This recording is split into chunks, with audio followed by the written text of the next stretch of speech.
so lost.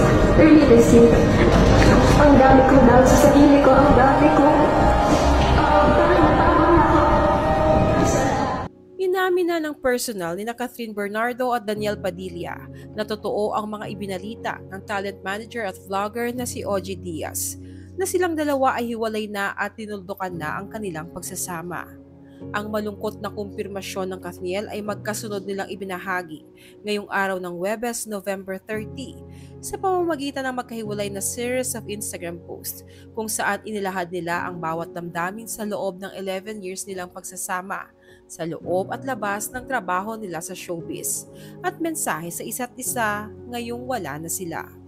Sa isang Instagram post ay kinumpirma ng aktres na si Catherine Bernardo ang matagal nang kinatatakutan ng mga fans ng Kathniel na silang dalawa ni Daniel Padilla ay hiwalay na. Chapter closed. I hope this finally helps all of us move forward. I won't be entertaining questions regarding this anymore. Thank you for understanding.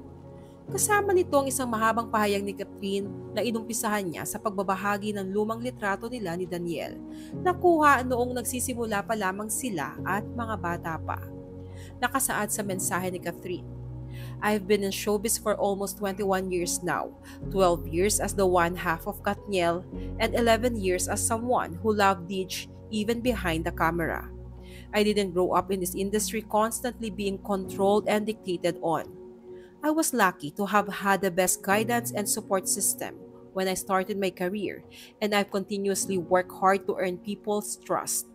But since I became an adult, I took it upon myself to take charge of my own life. The projects I work on, the way I dress, the people I surround myself with. I've always tried to be my own person. I was encouraged to think for myself and decide for myself, even when it comes to love. Especially when it comes to love. I promise to never lose myself in this industry, so I've always been as authentic to you as I can be. I know what many of you are thinking right now. I'm well aware of the rumors and speculations going around. And as hard as it is to put everything into words, I want you to hear it straight from me. It's true that Dij and I have decided to part ways. What Dij and I had was real. It was never for show. We were together not because of the cameras, not because of the fans, not because of the money that comes with a successful love team. We were genuinely in love. We grew up together, dreamed together, and so many of those dreams became a reality, still together. That's almost half of my life that I would never regret and would never trade for anything in the world. These are 11 years that brought me joy, adventure, and the feeling of being home. Years that taught me the real meaning of unconditional love and friendship. He knew me more than anyone else. He was my first boyfriend. He was my comfort zone. He was my person. I will always have love for him. Like any other relationship, we tried our best to make it work. We've been drifting apart for a while now, and we ultimately had to accept that we can't go back to where we used to be. It just won't be fair to pretend that everything is still the same. These past few months have been tough, but thank you for giving us the time we need to process the pain and finally face the elephant in the room. Our love story began with respect and ended with respect. Kathniels, we know you are hurting, and trust me, this also hurts us both more than you can imagine. The last thing we want is for this family to break apart, with everyone taking sides. Please, don't. Dij and I will continue to support each other as we try to heal and move forward from this. We will continue to love you and make you proud, but we hope you understand that this is something we really need. We hope you can join us in this healing process and not let those precious memories go to waste. Kaya natin to. Dij, you gave me 11 beautiful years and the kind of love that I will forever cherish. I will always be grateful for you. Makalipas ang ilang saglit ay si Daniel naman ang naglabas ng kanyang kumpirmasyon sa breakup nila ni Catherine. Si Daniel ay maiksi ngunit madamdami ng mensahe para sa girlfriend niya for 11 years. at sa mga mahal nilang supporters na pamilya kung ituring nila. Ani Daniel, mahirap pero kailangang tanggapin at yakapin ang kinabukasan. Panalangin niya rin na ang lahat ay mag-grow at maghilo. Mensahe ni Daniel kay Kath at sa kanilang mga tagahanga. K.D.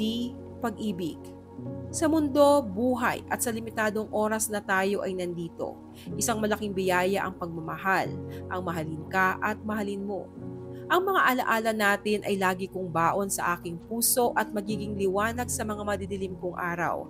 Thank you for dancing with me during my highs and thank you for singing with me during my lows. Our lives may drift away but our love will still ride the tide. Katniels, maraming salamat sa pagmamahal ninyo. Maraming salamat sa napakagandang pinagsamahan natin. Hindi namin ipagpapalit at hindi makukumpara kahit anong pang gawin nila. Hindi nila pwedeng sirain yon. This is beyond show business. Pamilya kayo at mga kaibigan. Magiging mahirap pero kailangan natin yakapin ang kinabukasan. I pray for us to grow and heal.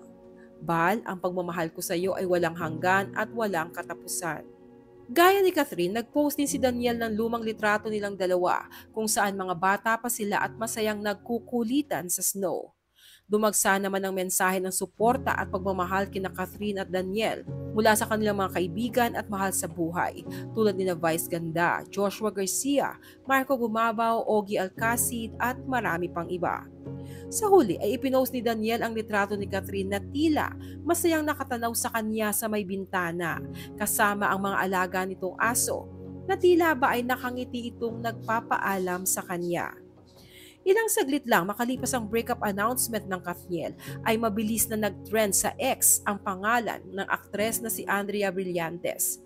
Siya kasi ang balitang isa sa dahilan umano ng pagkakalabuan ng Katniel.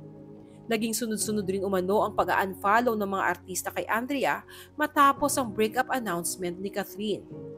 Ayon sa netizens, tila aware naman umano si Catherine sa Andrea Daniel thing dahil kung hindi ay matagal na nitong dinipensahan si Andrea sa bashers. Pero hindi iyon ginawa ni Catherine, bagkos ay in-unfollow niya si Andrea.